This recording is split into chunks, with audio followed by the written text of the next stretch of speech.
En este capítulo tratamos temas de violencia sexual infantil, pedofilia y demás temas que pueden ser inquietantes para algunos oyentes. Les recomendamos ver y escuchar esto con su propia discreción. Si algunos de estos temas les causa algún tipo de perturbación, consulte a algún terapeuta o alguien de confianza.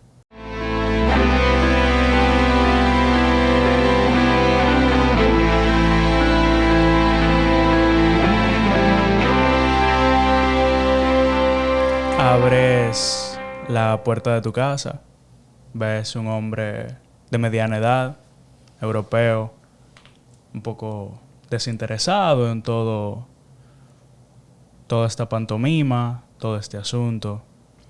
Le enseñas diferentes cuartos, dónde se va a quedar, su alojamiento, cuánto va a pagar. Hablan de cosas técnicas y lo notas un tanto distante. Dices, dame mostrarle mi hermoso jardín. Y lo llevas hacia la parte de atrás de la casa, abres una puerta y ves cómo su expresión cambia. No sabes si es el verde de las plantas, el azul del cielo, el resplandor del sol o la imagen de tu hija de 12 años que juega en el espacio abierto. Su nombre es Dolores, Dolly. La llamas, se la presentas. Este es nuestro nuevo inquilino, Humbert. Y el hombre que apenas minutos anteriores estaba desinteresado y distante, ahora se muestra cálido y completamente enamorado. Tu nombre es Charlotte Hayes y no sabes el infierno en el que estás a punto de someter a tu hija. Esto es A Través del Lente. Yo soy Fran. Yo soy Vanessa. Y bueno, hay que hablar de ese intro. Esa es la perspectiva de la mamá, ¿no? Sí, la perspectiva de la mamá. Qué interesante, porque ¿qué tú crees que la mamá vio en este hombre? Es un buen papá. Va a ser un buen papá, va a ser un hombre bueno, no es, tiene interés de mi hija. Esto es una mujer, esta película enseña a una mujer que no se da cuenta de la persona que tiene al lado. ¿Y cuál es la película? Lolita. 1962, dirigida por Stanley Kubrick, escrita en principio, con la anuencia del autor de la novela original, Vladimir Nabokov, pero luego, debido a las estrictas leyes de censura en el cine norteamericano durante... Sí. Evidente lo tabú que era el tema, y más en ese entonces, sigue siendo, más en ese entonces, 1962. Claro. Tema de pederastra. Tuvo que cambiar toda la historia y, en esencia, deshacerse de todas las menciones de pedofilia abiertas, ¿no? Claro. Hacerlo un poco más sutil, un poco más... y en hacerlo tal vez se pierde un poco la esencia del libro original de Nabokov. Se pierde totalmente, porque yo estaba leyendo un poquito de las obras de Vladimir Nabokov, que es el escritor de lo que es esta obra, que se luego interpreta como una película con el director de Stanley Kubrick. Y él muestra muy evidente su obsesión con el tema de niñas seductoras. Así hay que proyectarlo, porque nosotros sabemos que es una niña, pero en la perspectiva de él, de este escritor, es una niña seductora. A mí me gustaría leer una frase que yo creo que da como un buen comienzo también, aparte de tu comienzo increíble, que es de la perspectiva de la madre, de lo que ella no se espera que viene, y es de este escritor Borges, Jorge Luis Borges, y habla de Vladimir Nabokov, de este escritor, de que este narrador... Bueno, yo voy a leer la frase y después hablamos un poquito. Quiero saber lo que tú piensas.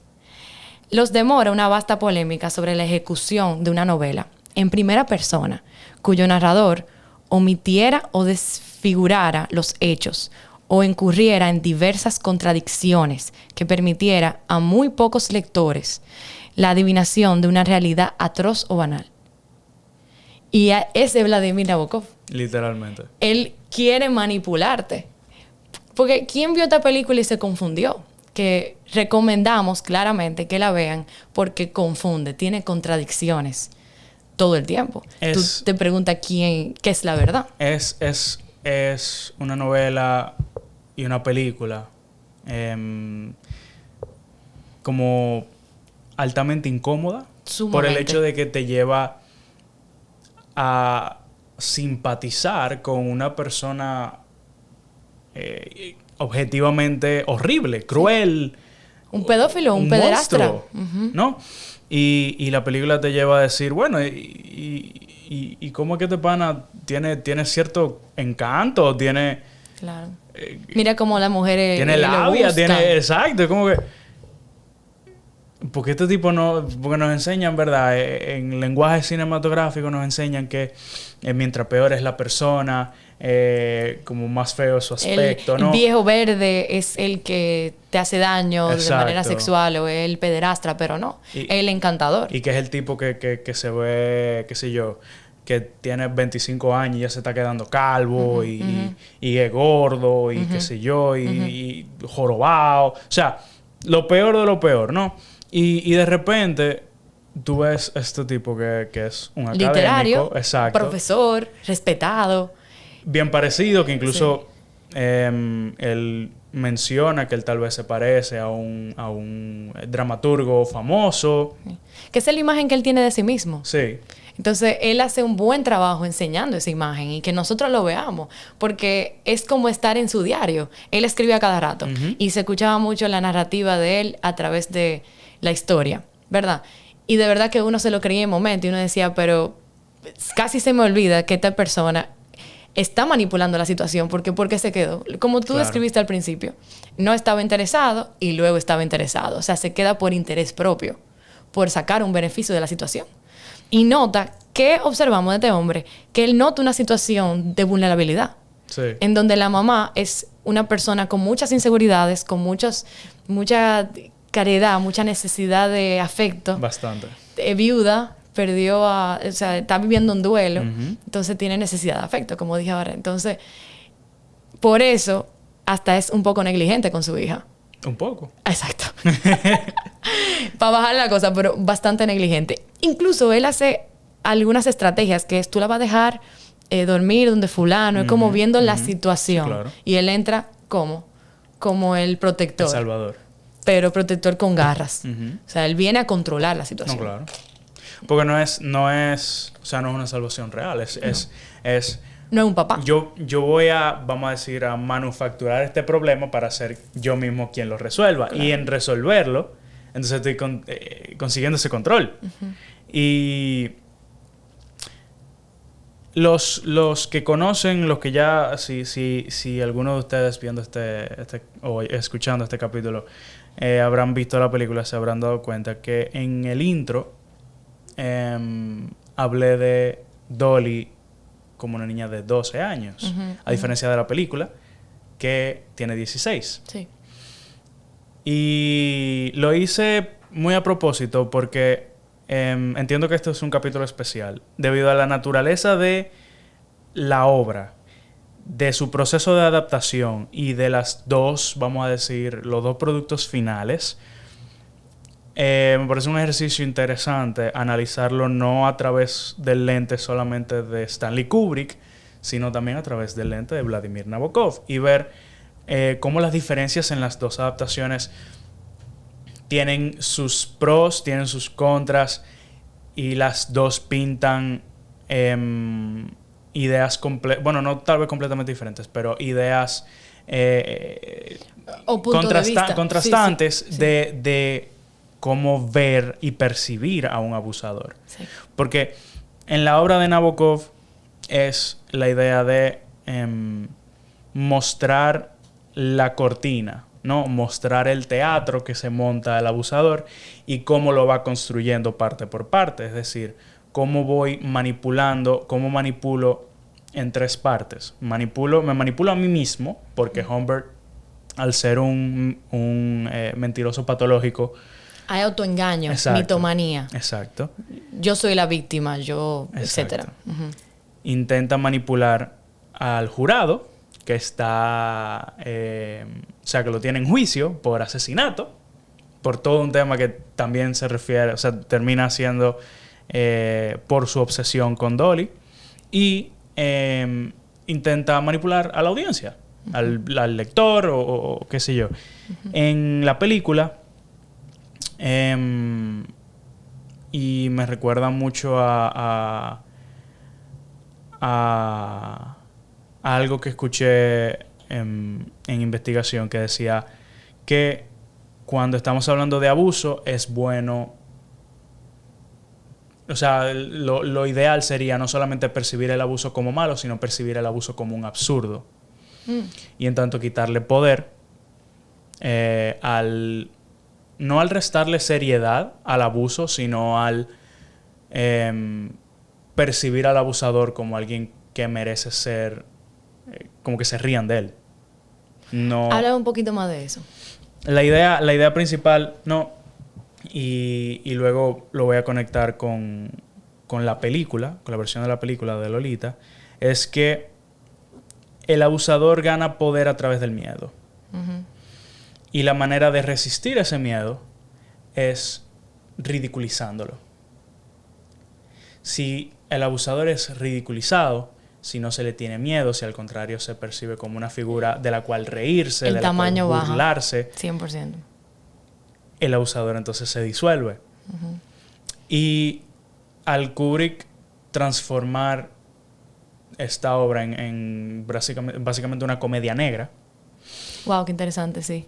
Ella lo ridiculizaba. Exacto. A cada rato. Ridiculiza a Humbert. Sí. Ridiculiza a Claire Quilty, que es el personaje, otro abusador en la historia de Dolly. Y termina no trivializando la situación, pero sí... Como lo que hace la sátira. Que la sátira lo que hace que... claro. Le hace perder el poder a este personaje o a este tema. Claro. Que es inalcanzable. Y sabiendo que Kubrick es un maestro de la sátira. Sí. Doctor Strangelove. Bueno, Clockwork Orange no es tanto sátira, pero... Tiene elementos de sátira. Sí, tiene elementos de sátira. Pero su magnum opus satírico viene siendo Doctor Strangelove. Y en Lolita vemos cómo él va amarrando, ¿no? Todas esas herramientas que él luego más adelante usa para satirizar temas tan serios. Quitándole así poder al agresor, no justificando ni bajando lo que él Exacto. hizo, sino que dejándolo ver como un humano también. Exacto. Porque si él no tiene control de la situación y él no emite miedo, entiendo lo que tú dices, o sea, lo voy repitiendo para ver si no entendemos. Él no es todopoderoso. Él no es todopoderoso. Entonces, si él se aprovecha de la situación de la muerte de la mamá, él se aprovecha de muchas situaciones, desde la película entera. O sea, se aprovecha del duelo de la mamá que ella vivió, del duelo de la mamá en sí, la muerte de la mamá. Y cuando ella le dice, Lolita, no te vayas nunca, es una oportunidad en una bandeja de oro que le está dando a él, para él entonces utilizar eso. Tú no quieres que estemos juntos por siempre. Y este apego que se vuelve un poco mancioso luego de la muerte de la madre. Tú estabas diciendo algo, Frank, que yo quiero rescatar, que es sobre los lectores, o vamos a decir en este caso, lo que vemos en la película, los espectadores. Y es que Vladimir dice algo al respecto de eso. Y es que un buen lector no se relaciona solamente con los personajes. Pues tú estabas diciendo que la película da a ver la perspectiva de Stanley Kubrick, que es el director, y Vladimir, el apellido Nabokov, gracias, que es el escritor. Y Vladimir dice eso mismo. Un buen lector no se queda solamente reaccionando con lo que los personajes, o sea, con la chica o con el chico, sino con quien creó todo. Y eso es lo que estamos haciendo aquí. ¿Qué lo lleva a una persona a hacer una historia sobre este tema? Tú mencionaste al principio en la intro, amor. Yo te diría que es obsesión. Claro. Yo sé que tú también estás de acuerdo conmigo, porque amor no es lo que vemos en esta película. No. Vemos obsesión. Vemos cómo Lolita se vuelve un objeto de obsesión. En el libro, ¿verdad? Se va un poco más a la historia de Humbert y narran el suceso de cuando él se enamoró de una muchacha, cuando él era niño, se enamoró de una muchacha de su edad que se llamaba Annabel. Annabel muere de fiebre tifoidea y Humbert dice que eso fue como el hecho que lo marcó de que le gustaran las niñas como de ese rango, ¿no? De 9 a 14 años. Y él empieza a hablar a filosofar de que las ninfettes y que son una especie completamente nueva, que no tienen nada que ver ni con hombres ni con mujeres, sino que son algo aparte, y que básicamente él se menciona como un Übermensch de Nietzsche, ¿no? Que es esta idea de hay una persona que trasciende los valores morales de la sociedad moderna. Una fantasía también, lo prohibido. Exacto, es tan no, pero dice que es tan superior, ¿no? Que ha alcanzado como un nivel de iluminación, o sea, un nivel tan alto que todo lo de la sociedad moderna se vuelve trivial, incluyendo la moralidad, todo lo que es correcto y qué sé yo, y él trasciende eso, está por encima de eso, y él puede transformar el mundo sin la necesidad de tener que medirse por eso. Entonces él empieza a describir todos los ninfettes y qué sé yo, y él menciona entonces en una que él se compara con Dante Alighieri. Y él dice, Dante escribió de la Divina Comedia. La Divina Comedia, exacto. Y el punto de la Divina Comedia era reunirse con su amada Beatriz. Dante, Beatriz era una niña de 9 años. Y él dice, Dante conoció entendió el concepto de las ninfettes y qué sé yo.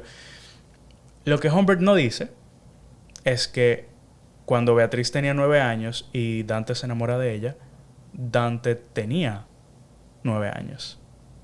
Tenía la misma edad. No era algo... No fue que Dante era un adulto y se enamoró de esta niña porque entendió que ella era una seductora y que... No, eran niños. Humbert no es una buena persona. Sí, vamos a dejarlo claro. Y Vladimir Nabokov navega un hilo muy... O sea, él está caminando sobre un hilo y es un hilo muy fino.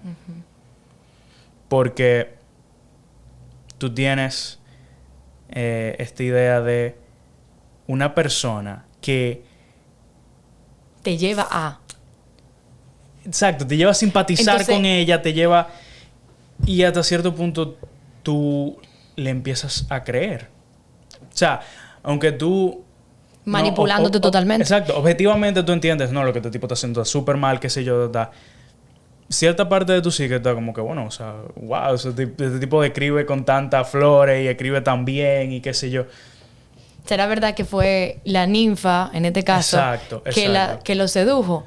Viendo el mundo a través de unos ojos que proyecta lo que está haciendo. Porque como él no va a asumir nunca que él está haciendo algo malo, él va a culpar. Nosotros lo vemos a través de ese ojo, que ella es la culpable. Que las niñas son las causantes de todo lo que sucedió. Exacto. Porque me encantó lo que tú dijiste, que va sobre la moral. Entonces, voy a seguir el hilo que ella me lleva. O sea, ahí yo no estoy tomando responsabilidad. No, en lo absoluto. Estoy culpabilizando. Eso es algo que Humbert hace completamente a lo largo de toda la obra. Él nunca es responsable de nada. No.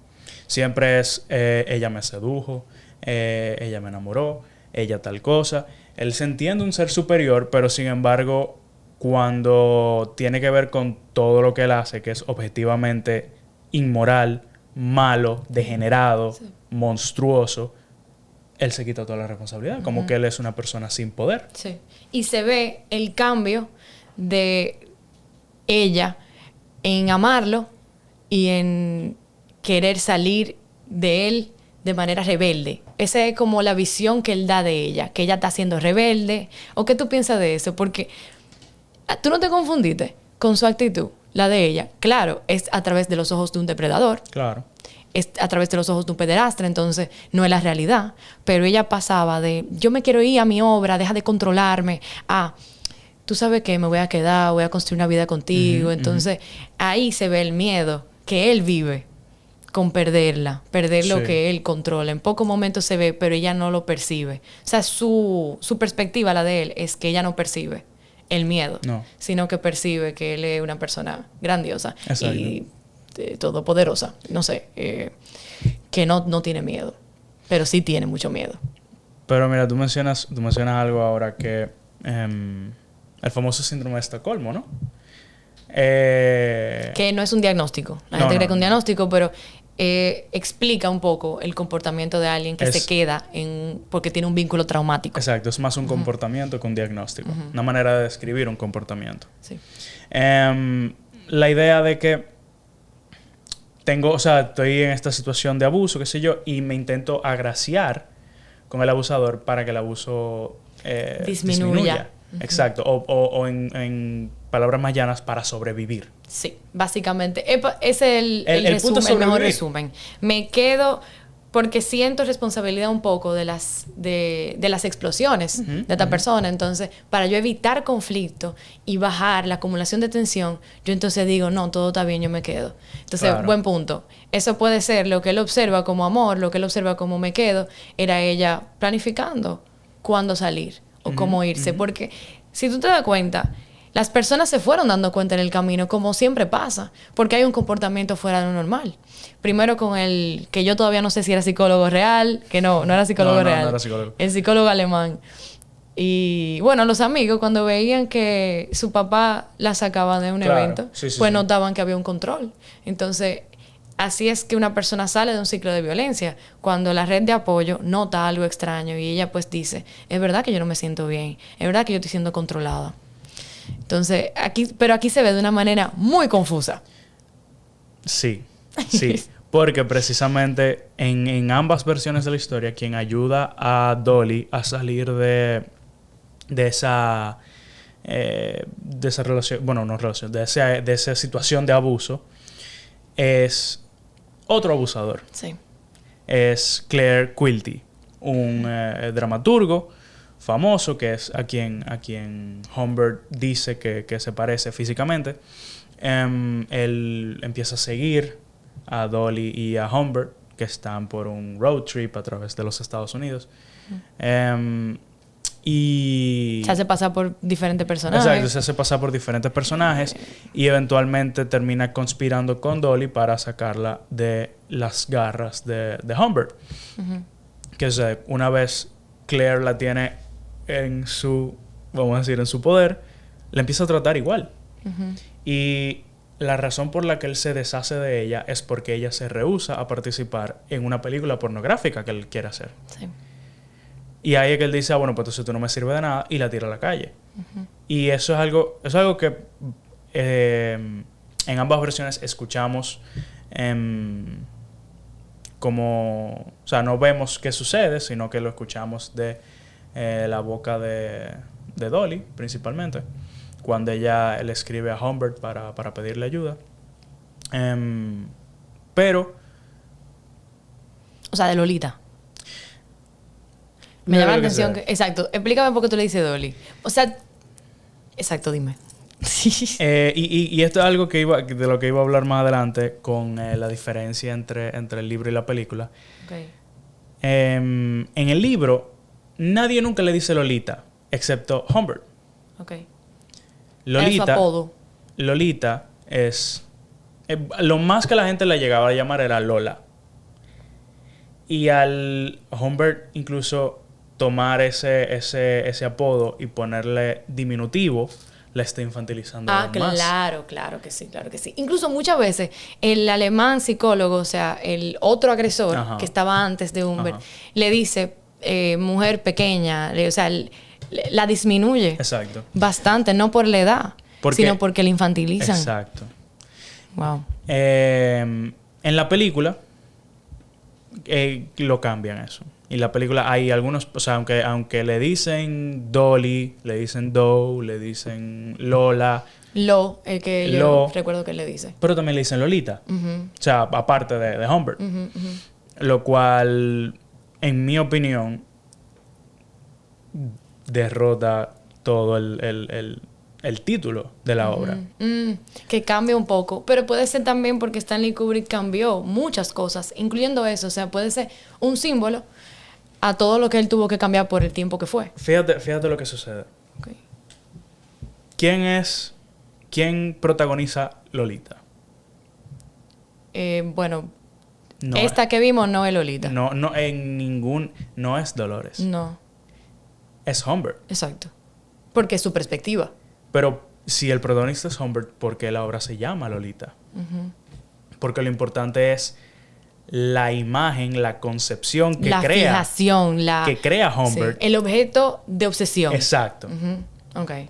Es el centro. Exacto. Porque es el centro de sus ojos. Si ya hay otras personas que le llaman Lolita, entonces, ¿por qué la imagen que crea Humbert se vuelve, vamos a decir, algo especial para que la audiencia mire? ¿Por qué no la podemos ver de otra perspectiva? De otra gente que le dice Lolita. Yo creo que de igual manera se ve como él la ve, a diferencia de los otros. No a diferencia de todos. Porque es verdad lo que tú dices. Mucha gente la ve como un objeto sexual en esta película. Se nota desde el principio como la gente le dice, ella sí es linda, mira cómo ella tiene a un pretendiente. Sí, claro. O sea, pero yo creo que cumplió su propósito, que todos le digan Lolita. Porque así era que él la veía. Él la veía como que todo el mundo se la podía robar. Él la veía como que si él... un objeto. No sé si me doy a entender. Como que tal vez era lo que Stanley Kubrick quiso, pero imagínate, nunca vamos a ver. Tal vez lo buscaríamos. Pero, bueno. Rest in peace. No, nunca sabremos porque a Kubrick no le gustaba explicar sus películas. Y eso es bueno, porque es como dice Nolan, yo no quiero que ustedes entiendan mis películas, yo quiero que ustedes sientan. Y cada quien tiene interpretación diferente. Sí, ¿qué es lo que hacemos aquí? Nosotros interpretamos, pero siempre... O queremos que la gente que nos escuche comente lo que ustedes interpretan. Sí. Y cómo lo interpreta Nabokov es de otra manera que Stanley, como estábamos hablando ahorita. Claro. No, y ahí entra el tema, por ejemplo, de eso que... Lo que tú decías en la frase del principio de Borges, hablando sobre todo, ¿verdad?, el tema de interpretación de la obra. Y entra toda la parte de la muerte del autor. Que es básicamente un ensayo que propone que cómo leer una obra no tiene nada que ver con la intención de quien la escribió, sino que la interpretación de el público es tan o más importante que la del autor. Y eso hay miles de debates sobre, porque eso también entra la parte de separar el arte del artista y, por ejemplo, por poner un ejemplo tópico de lo que está pasando ahora, la situación, por ejemplo, con Kanye West. Kanye West acaba de tener una canción que se llama Heil Hitler. No sabía. Ok. Y, por ejemplo... ¿Qué caso, Hay que traerlo aquí, ese caso. Y es, por ejemplo, moralmente ético escuchar Gold Digger o escuchar Stronger o Power, sabiendo que tú, por ejemplo, si tú la escuchas en Spotify o tú compras la canción en Apple Music o qué sé yo, tú le estás dando dinero a alguien que acaba de tener una canción que se llama Heil Hitler.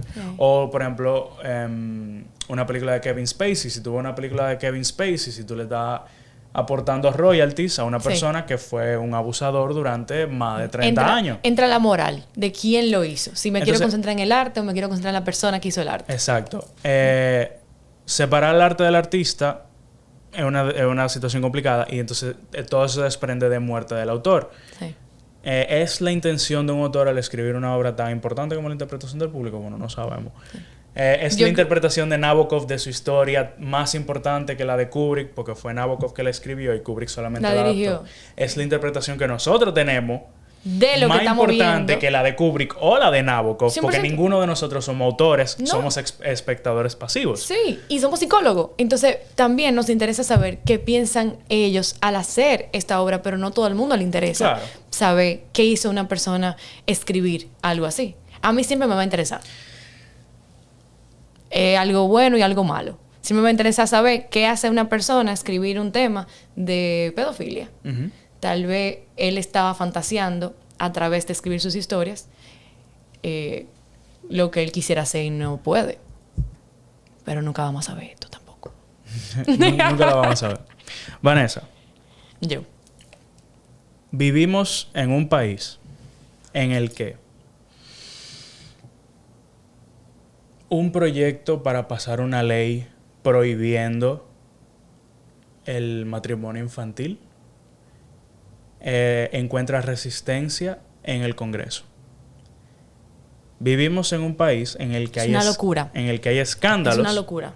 En el que hay escándalos como el de Wander Franco, el pelotero, que allegedly, ¿cómo es que se dice allegedly en español? No queremos que nos demanden. Supuestamente, exacto. Dicen por ahí. Está acusado de solicitar los servicios de una menor de edad para tema de trabajo sexual. O, vamos a decirlo duramente, como tenemos que decirlo, así como lo hace Humbert Humbert y Claire Quilty en Lolita, y como lo hacen muchos hombres en la realidad, es violación. ¿Hay que decirlo como es? Es violación. No hay ni dos ni tres. Aquí no hay interpretación. Aquí no hay...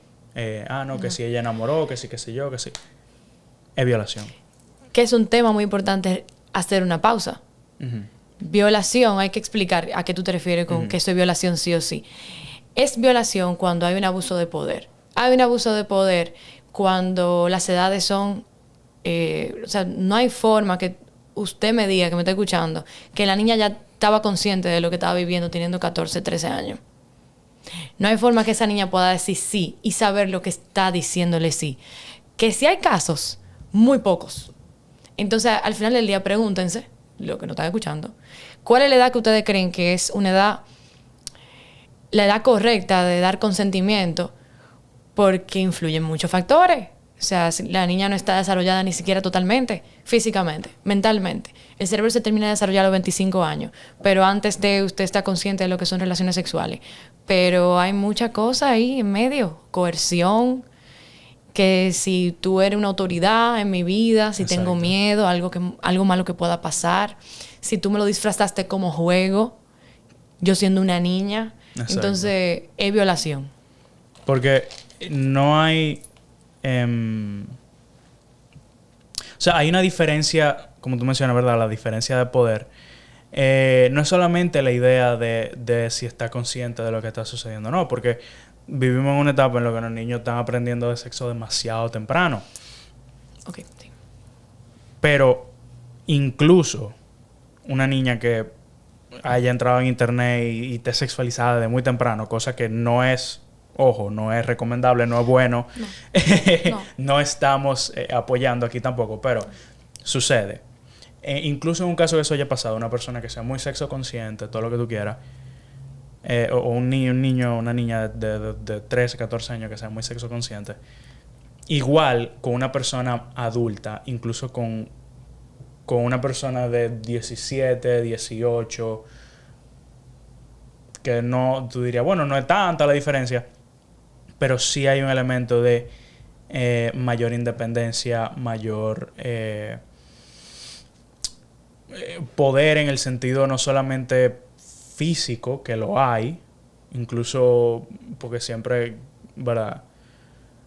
Casi siempre hablamos de violación de hombre a mujer, pero en tema de hombre con hombre.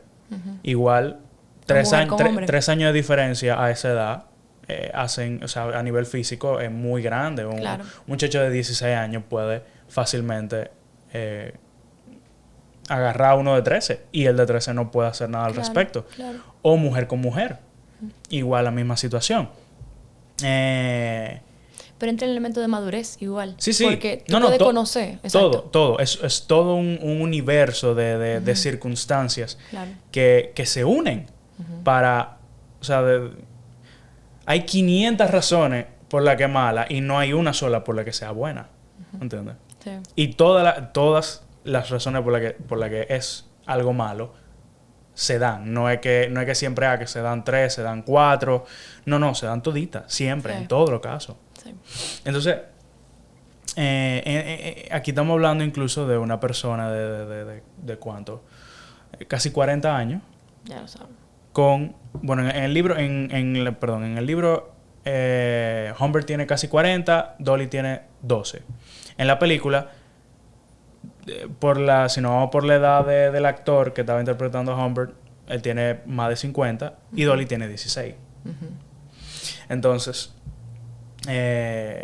hay diferencia de poder por otro lado. El tipo es un académico respetado. Si Dolly sale a decir que este tipo me tocó, me violó, me violentó, la gente va a decir, no, eso no es verdad. Un tipo inteligente, un tigre de universidad, No, y es tu padre, te quiere mucho porque eso es lo que te dice.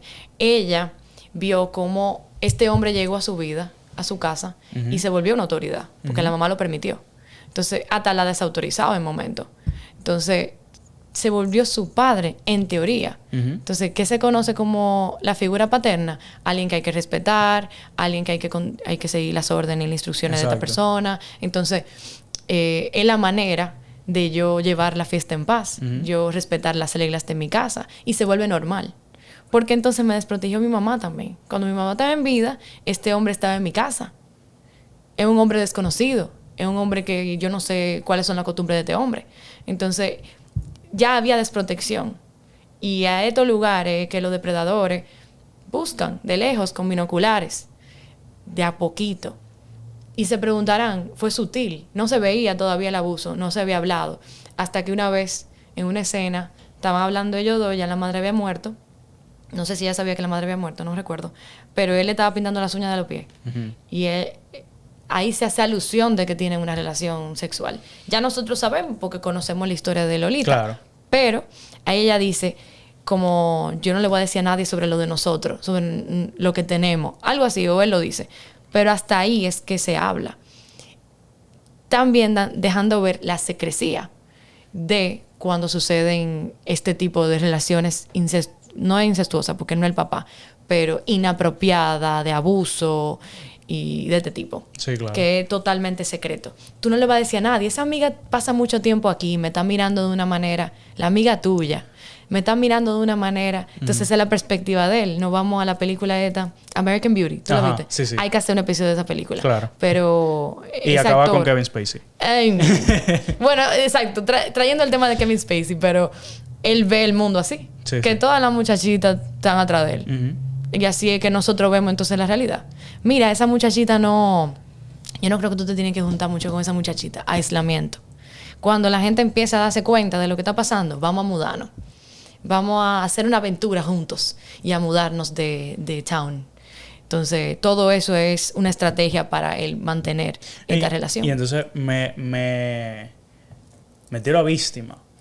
Sí. Me tiro a víctima. No, y la lloriquea que él dio al final. Por ejemplo, cuando Dolly empieza a decirle, no, que yo te dije en qué era, él le pregunta, que no, que tú, ¿cómo que llegaste tarde el otro día? Ya, no, que fue que me quedé viendo football practice.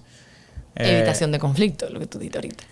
Y él le dice, pero qué raro, porque yo te vi en tal sitio. No, sí, fue que yo me quedé viendo football practice con mi amiga y después me fui a ese sitio, a beberme algo con ella, qué sé yo. Pero mira qué raro, porque cuando yo pasé por ahí yo te vi con 2 muchachos. No, que ellos estaban ahí y se sentaron con nosotros. Y le dice, yo te dije muy explícitamente que tú no debes salir en citas.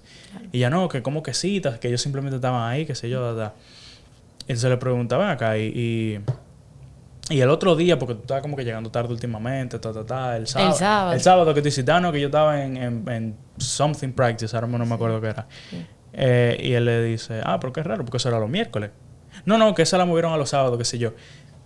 Y cuando él se da cuenta ya de, ok, esto es lo que está sucediendo. O sea, ella me estaba mintiendo, ella. Sí. Entonces él se tira víctima. Y él empieza, ay, no, pero que mira, que qué sé yo. Y se pone por abajito. Para que entonces... Ella, ay, no, que mira, que yo no te voy a dejar. Buscando ese reassurance. Buscando ese reassurance, pero de los ojos de él lo está manipulando. Sí, no, porque así es que él ve el mundo. Él ve el mundo como que están conspirando en contra de él. Y eso es importante decirlo porque quien se relaciona de esta manera es porque lo ha vivido. No sabemos su historia, pero algo sí sabemos. Humbert vivió manipulación. De algún... Sí. O lo vio o lo vivió directamente, porque eso se aprende. Sí. O le permitieron manipular para conseguir lo que quiere, ¿verdad? Entonces, al aprender manipulación, yo veo el mundo así. Entonces, ¿y si todo eso, lo del psicólogo alemán, es mentira? Y él se imaginó que había una conspiración en contra de él. Bueno, se supone, o sea, todo el asunto que el psicólogo alemán es Quilty. Pero ¿y si...? Es Quilty disfrazado. Y es una realidad que Quilty los estaba siguiendo, haciéndose pasar por varias gente. Bueno, exacto. Eso es algo de la película. Pero me voy... Yo fundo porque se ve el mundo a través de esos ojos de que me están engañando, ¿entiendes? Sí. Entonces, ¿y qué era real? Pero, por ejemplo, lo que sí es que él siente, por ejemplo, él siente competencia. Y que es algo que cuando tú lo dices en voz alta, se siente tan absurdo de que un hombre de 50 y pico de años, o 40 y pico de años, lo que tú quieras, se siente que está en competencia con adolescentes de 16 y de 17 años. Es un charlatán. Es completamente. Es un niño, por eso se relaciona sexualmente con niñas. Exacto. Es un niño. Y yo sé que soy fuerte, escuchar, pero es así. Las personas que se manejan así emocionalmente, tan de con bajas habilidades de manejo emocional, son niños emocionalmente. Sí, pero es un niño con tijera. Es un niño con tijera corriendo. Sí. Solo con que garras. en vez de tener la tijera como hacia su propio cuerpo, la tiene hacia afuera. Y si se cae, ¡guau! Fuaquiti. Y tú diciendo eso también, pienso que, y nosotros hablando ahora de que era real, y si él estaba viendo eso como un engaño, que lo estaba viendo y lo fue. Pero ¿y si también Lolita fue pintada con más madurez de lo que era porque él lo decidía ver así? Y esa es la gran paradoja de lo que sucede con los pedófilos. De que... Ella no es tan chiquita. Exacto. Ellos lo que los enamora a ellos es precisamente la falta de libertad, la falta de madurez, la inocencia. Pero entonces, para defenderse, una de las primeras cosas que tiran es que ella se veía demasiado madura para su edad. Sí. O ella se comportaba demasiado madura para su edad. Se comportaba porque así yo digo que es ella que lo estaba enseñando. Claro. Yo lo vi, ahí él está asumiendo que es como él lo vio. Entonces, siempre va a decir, yo sé que eso es un palabreo que yo estoy diciendo, pero él siempre, me imagino, este tipo de gente, culpándola directamente. Claro. Ella se enseñó de esta manera. Para volver a traer, por ejemplo, el tema del caso Wander Franco. Muchos fanáticos de la MLB, cuando explotó todo el caso, o sea, estamos hablando de que el tipo lo agarraron con la mano en la masa, con una chamaquita de 14 años, a la cual él tenía, o sea, había historial de pagos varios, o sea, que era un patrón que se venía repitiendo ya. Él sabía que ella tenía 14 años, toda la situación. ¿Y cuál fue la defensa que empezaron a tirar mucha gente que yo conozco? Estamos hablando de Fran. Sí, mucha gente que yo, Fran, conozco. Mucha gente empezaron a defender a Wander Franco diciendo... Ah, no, pero es que a ella le gustaba. Es un choque. A ella le gustaba, Eres mi amigo, si tú dices eso, no lo sé. No, por eso que yo dije gente que yo conozco, no amigo mío. Que yo conocía. Gente que yo conozco. Que yo llamaba amigo. Bueno, that's a stretch. Dicen, o que ella le gustaba, que ella se agataba los cuartos que él le daba. Y se lo buscó. Ay, Dios mío, esa frase a mí ella se lo buscó. Me da un eye twitch. Ella fuerte. Se lo buscó. Yo tengo que detenerme, aunque yo no conozco a esta persona que dice esa frase, y preguntarle, ¿tú estás bien? Que tú culpa a una niña, que ella se lo buscó por tener ropa corta. Sigue. Pero, o sea, incluso... No me voy a ponérselo. Le voy a hacer el favor y para mí. Estamos hablando de un caso que es tan como cerrado, o sea, no hay manera por donde interpretar. Y estamos hablando de gente que como quiera busca un tipo de interpretación. ¿Por qué? Por ejemplo, en ese caso en específico, y yo sé que nos estamos desviando un poco del tema, pero al mismo tiempo... Él es un Humbert. Exacto.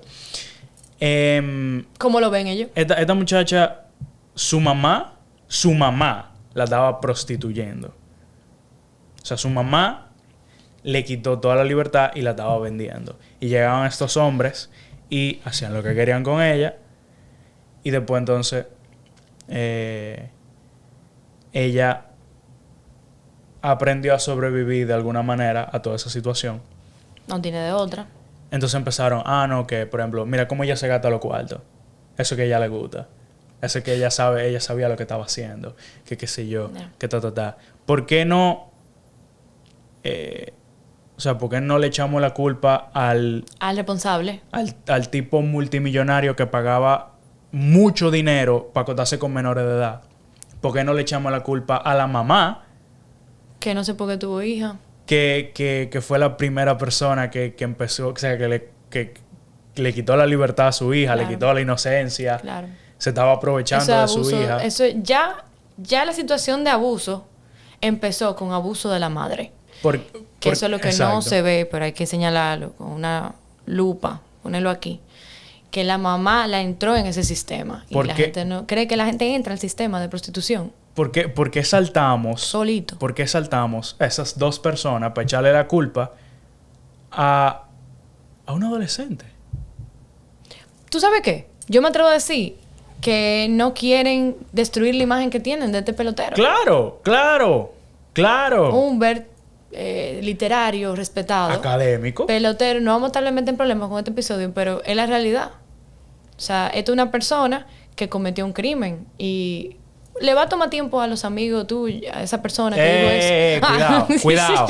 Le va a tomar tiempo a esas personas que emitieron esos comentarios asimilar quién es esta persona. Uno no es lo que uno hace, pero no podemos cegarnos ante lo que la persona hace.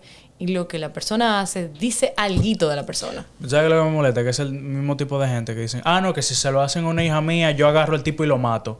Pero como no es hija tuya, entonces es culpa de ella. Es una buena pregunta. ¿Y si se lo hicieran a tu hija y yo te dijera, es culpa de ella? Es una buena pregunta. Pero bueno. Es bueno, no, pero ese tipo de conversación hay que tenerla porque a veces el mismo rechazo a personas cerradas con creencias limitantes que acusan y culpan al inocente y a la víctima, hay que tener en la misma mesa.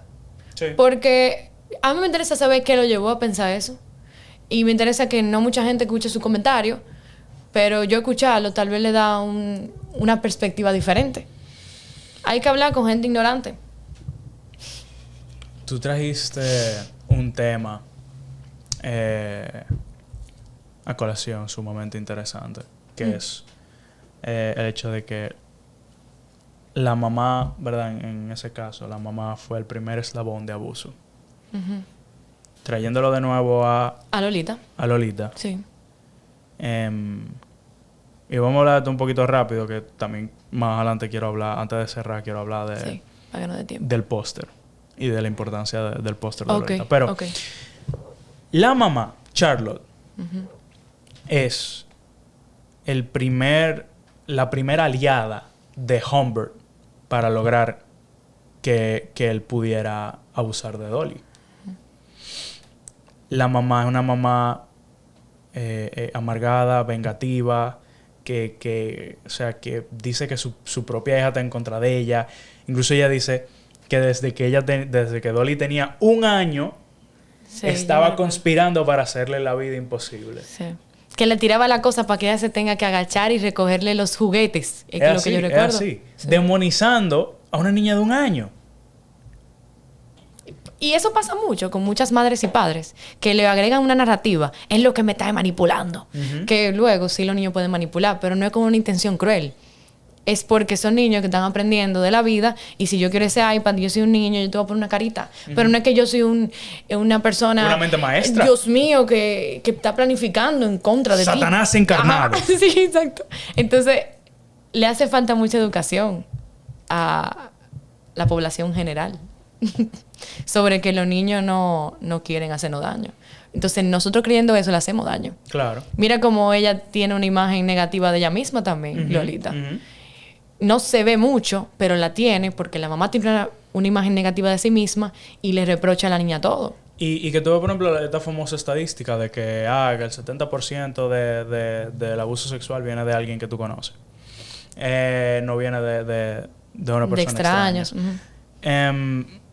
Sucede, ¿verdad? Que este tipo de personas que están en la búsqueda de personas vulnerables ven a el principal cuidador de esta persona ya de por sí lo trata mal. Esta persona no tienen a nadie. Entonces yo vengo... Y normalizan el maltrato. Exacto. Porque eso es lo que conocen. Exacto. Entonces, pero él no lo maltrató desde primera instancia. No. Cogió confianza. No, y lo hacía de una manera sutil. Pero imagínate, por ejemplo, porque Humbert tuvo la maravillosa suerte de que cuando la mamá de Dolly descubre el diario de él y lee toda la fantasía de él, la tipa, o sea, el tipo dijo, mierda, aquí me jodí.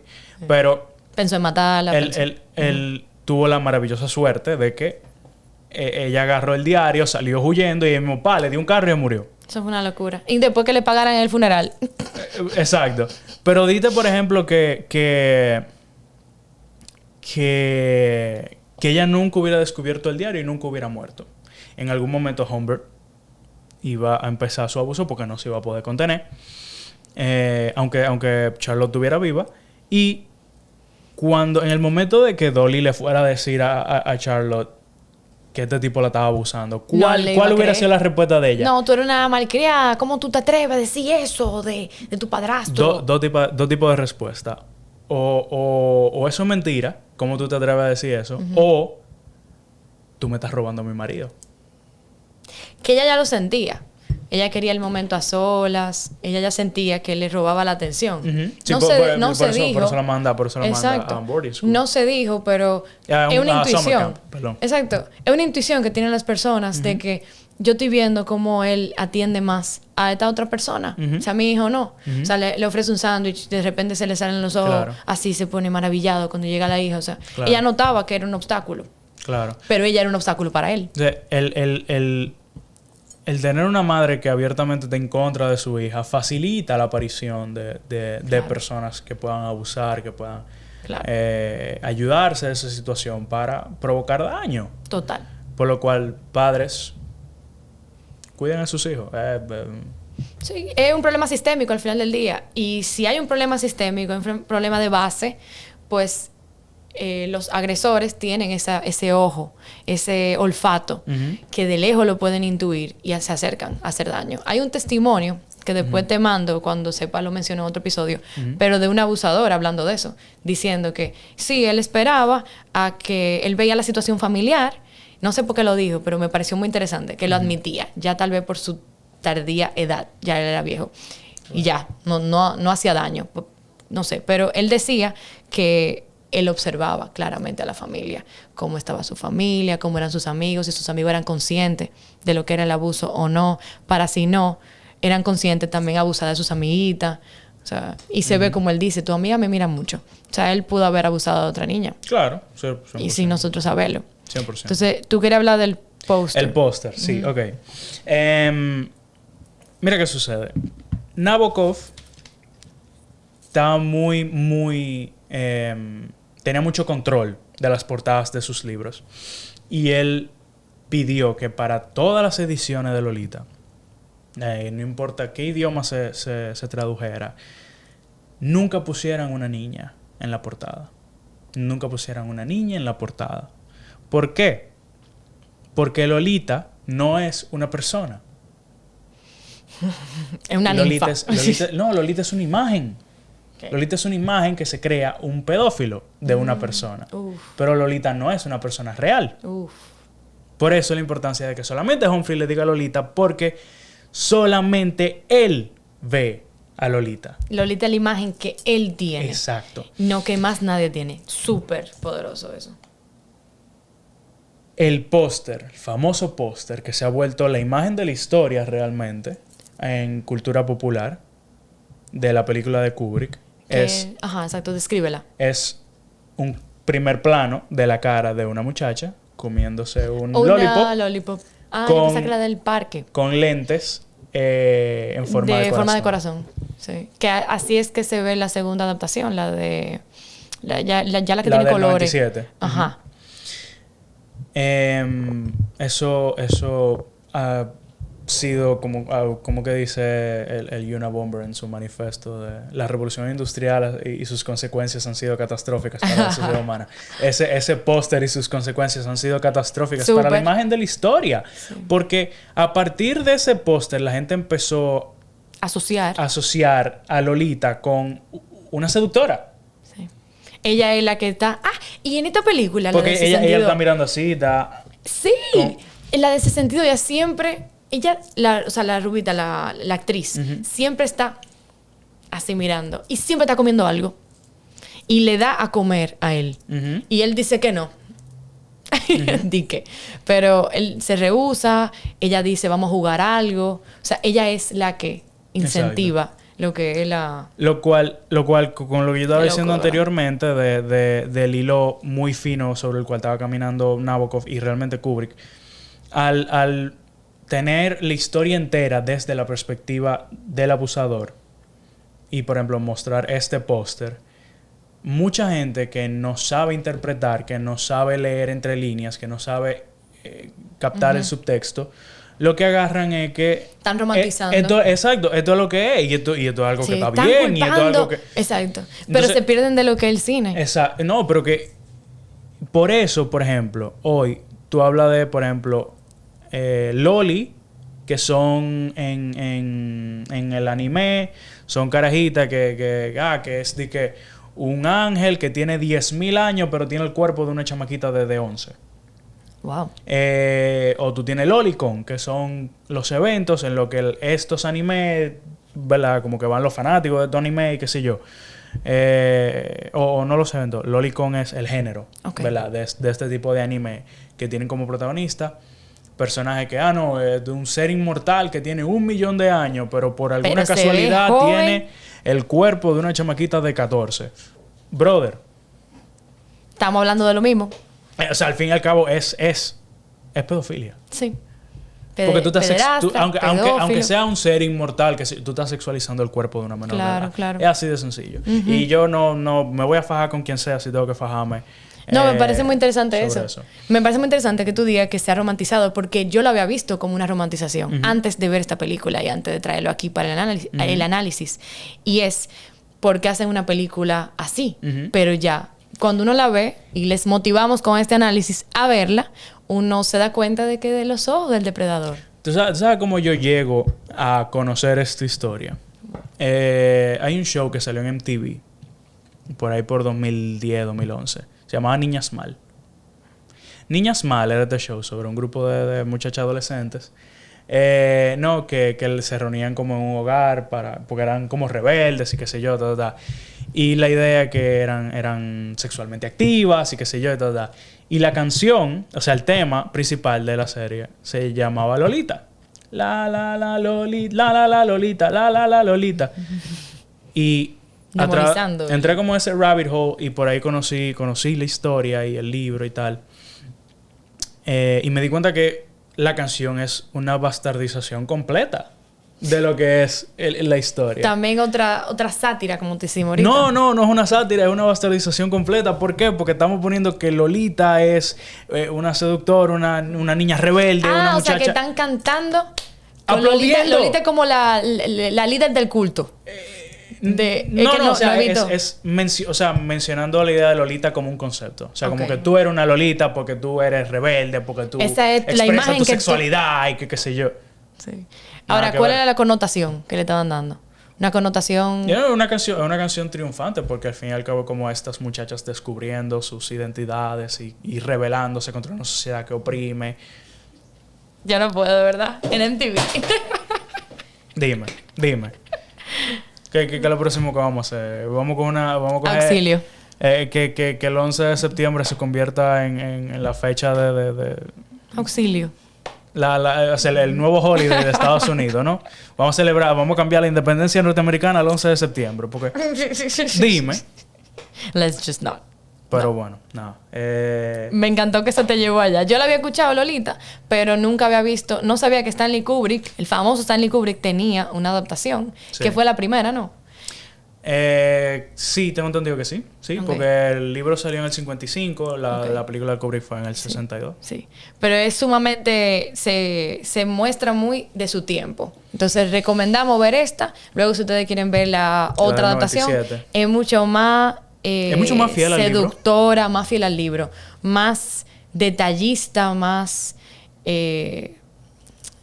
controversial. Pudiera decir una palabra. Porque tiene escenas fuertes. Sí, sí. Detalles picantes. Sí, porque es el tema, como dijimos anteriormente, por todo el tema de la censura en aquella época, Kubrick tuvo que deshacerse de muchos de los elementos sexuales. Más sexualmente explícitos. Sí. Como tú dices, la imagen de pintarle las uñas de los pies como una alegoría. Igual la secuencia del título de la película es como un juego con pies. Ah, los pies, ¿verdad? Exacto. Al principio, ¿verdad? Y ahí sale el nombre, Lolita. Esa idea de también otra, o sea, la misma alegoría. Mientras que la película del 97 ya esas restricciones no estaban tan fuertes. Y es de que Jeremy Irons, vamos a darle con todo. Ya, pues yo tengo espacio, ya no es tan tabú. Vamos a darle para allá. Igual sigue siendo un tabú todavía hoy. No, por eso es bueno este tipo de conversación. Entonces, yo creo que por hoy lo podemos dejar hasta aquí, por esta película. Y decirles gracias por estar aquí, gracias por escucharnos, quejándonos, pero también analizando, pero también señalando temas importantes de qué hablar. Entonces, denle like, comenten sus opiniones sobre la película, si vieron esta adaptación, si vieron la siguiente. Suscríbanse. Por favor, denos follow en Instagram a través del Lente Podcast y estamos a través de la plataforma. En toda la plataforma de podcast. Denos payola, compartan esto con todos sus amigos, compartan esto con la gente que ustedes no quieren saber. Sí. Las personas que han comentado cosas fuertes y cerradas, se lo mandan también, que queremos eso, que se pongan a hablar del tema. Si ustedes conocen gente que defienden a Wander Franco, mándale este capítulo y mándale mi handle de Instagram personal para que se fajen conmigo. Y me avisan para yo escuchar esa conversación. Gracias. Si es que hay una conversación, si no, no vamos directo a los puños. Okay, pero bueno, nada. No a la violencia. Bye. Chao. Nos vemos.